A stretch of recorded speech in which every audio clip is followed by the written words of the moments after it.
lang natin yung motor. So papasok na tayo. So ang oras ngayon ay 12:04. So closing tayo guys. Samahan nyo ko guys sa papasok.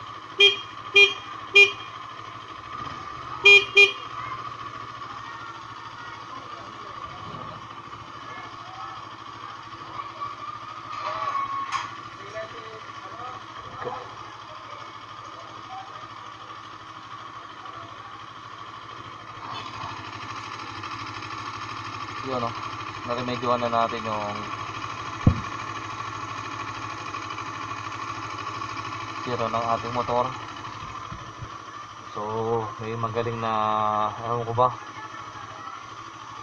hindi ko alam ba't nila nagagawa yung mga bagay na hindi naman dapat.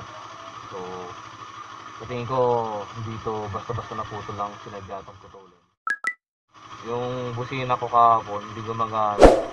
So ngayon umaga inayos ko kasi pagtingin ko ng umaga kahapon pala, pagtingin ko kahapon sa may parking putol na. So bakit ganun?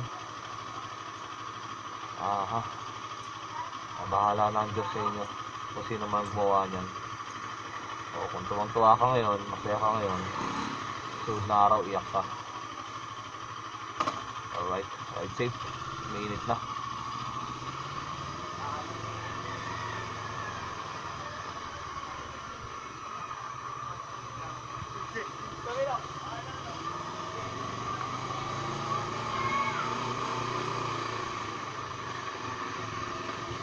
Alright guys, welcome back to my motovlog.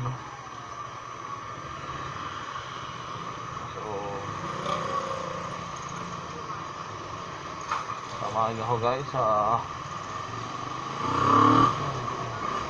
aking pagpasok sa trabaho. Alright,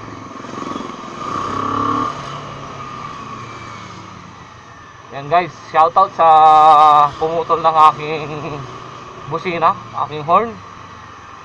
Okay, hindi ko alam kung ano yung motibo mo para gawin yon. Shoutout sa'yo kung sino ka man. Ang galing mo. Ang galing mo. Pinutol mo ba naman yung aking kable ng dugtungan ng horn ko? Grabe. Galing mo. Hindi ko alam ano yung gusto mong mangyari o gusto mong ako ba, sana masaya ka sa ginawa mo guys. Sana masaya ka sa ginawa mo sa motor ko. Shoutout sa'yo na lang, shoutout na lang sa'yo. Diyos na ang bahala sa'yo.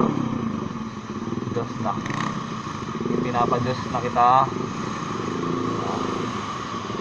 Lord, kayo na pong bahala sa kanya, sa kanyang ginagawa at sa maling gawain niya.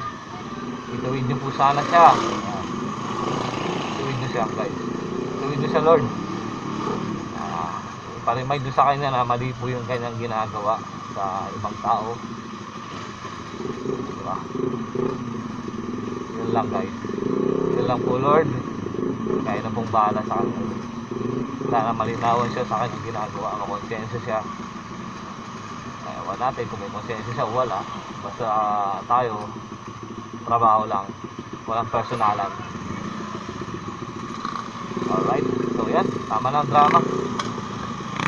Pero naayos naman na natin siya guys. Nakonect na natin yun. Ginawa natin ang paraan. Tayo naman maparaan naman tayo. Kawawa ka guys.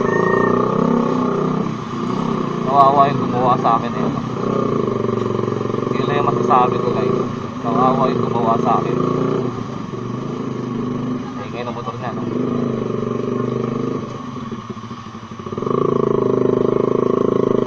Matawad siya. Matawad siya sa akin. Siguro wala. Hindi ko marinig yung motor ko.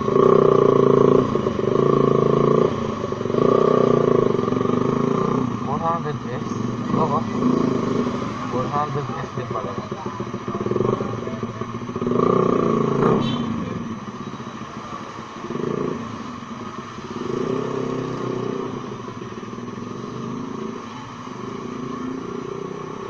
yun, wala nang naingay.